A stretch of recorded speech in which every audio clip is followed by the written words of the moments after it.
Morning বন্ধুরা, তোমরা সবাই কেমন আছো? তোমাদেরকে সাথে নিয়ে আজকের ব্লগ বা ভিডিওটা শুরু করছি। আশা করছি তোমরা সবাই ভালো আছো। যেখান থেকে আমার ভিডিওটা দেখছো সবাই যেন সুস্থ থেকো, ভালো থেকো। এক্ষুনি দেখো পা পিছলে পড়ে যাচ্ছিলাম। এই যে গাছে জল দিই না বলি, এই যে জলগুলো আসে দেখছো, এইখানে পা পিছলে এক্ষুনি পড়ে যাচ্ছিলাম। দেখো আজকে ছাদে এসেছি, একটা জবা ফুল ফুটেনি গাছটাতে। দেখো একটা জবা ফুল ফুটেনি, কালকে 3-4টে ফুটেছিল। আর এই গাছে তো একটা ফুল ফুটেছে, আর একটা এই যে কালকে ফুটবে মনে হয়, এগুলো ফুটেছে। তো চলো ছাদে যখন এসেছি তাহলে গাছের ফুলগুলো তুলে নিয়ে যাই। তো গাছের ফুলগুলো তুলে নিচ্ছি। আর কেমন না মেঘলা মেঘলা ওয়েদার, যেন বৃষ্টি হবে হবে, আবার হালকা হালকা রৌদ্রও বেরাচ্ছে দেখছি। তার জন্য ভাবলাম কি গাছের ফুলগুলো না আগে তুলে নিই। আর ছাদে যখন এসছি তোমাদেরকে বললাম তাহলে ফুলগুলো তুলে নিয়েই যাই। আর আকাশে দেখো বেরোনো মেঘলা মেঘলা অন্ধকার অন্ধকার ভাব, কিন্তু কালকে যেগুলো না কাঁচা ধোয়া করে মেলেছি সেগুলো না পরে দেখছি কি শুকিয়ে গেছিলো। মানে রোদ্দুর দেখে মেলেছি, আর বিকালবেলা ঘুম থেকে উঠে দেখি কি সেইগুলো আর মানে কি বলবো, সেগুলো ভিজে গেছে আবার। তাই সেগুলোকে সিঁড়ির ঘরে রেখে দিয়েছিলাম, সেই জামা কাপড়গুলোই আবার মেলে দিচ্ছি।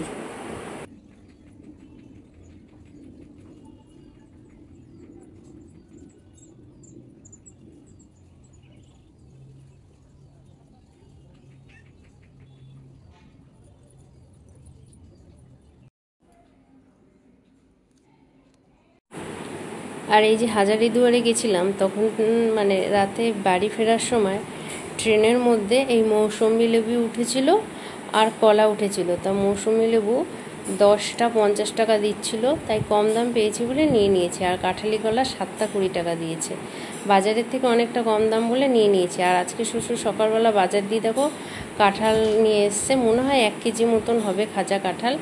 আর একটা জ্যান্ত কাতলা মাছ এই মানে কাটিয়ে নিয়ে এসছে, সেটাই ঢাললাম প্যাকেট থেকে। এবার মাছগুলো চলো পরিষ্কার করে ধুয়ে নিই। কারণ মাছগুলো তো পরিষ্কার করে না ধুয়ে নিলে রান্না করা যাবে না, তা পরিষ্কার করে ধুয়ে নিতেই হবে। এইবার নুন হলুদ মিশিয়ে মানে মাছগুলোকে মাখিয়ে নিচ্ছি। এইবার ভাবলাম কি তাহলে তরকারিটাও কেটে নিই। আর মাছের ঝোল করব আজকে, শুধু আলু দিয়ে করব, কোনো সবজি দেব না, শুধু আলু দেব। আর উচ্ছে আর আলু সরু সরু করে কাটবো, সেটা উচ্ছে আলু ভাজা করব সকালবেলা কটা ভাত খাওয়ার জন্য।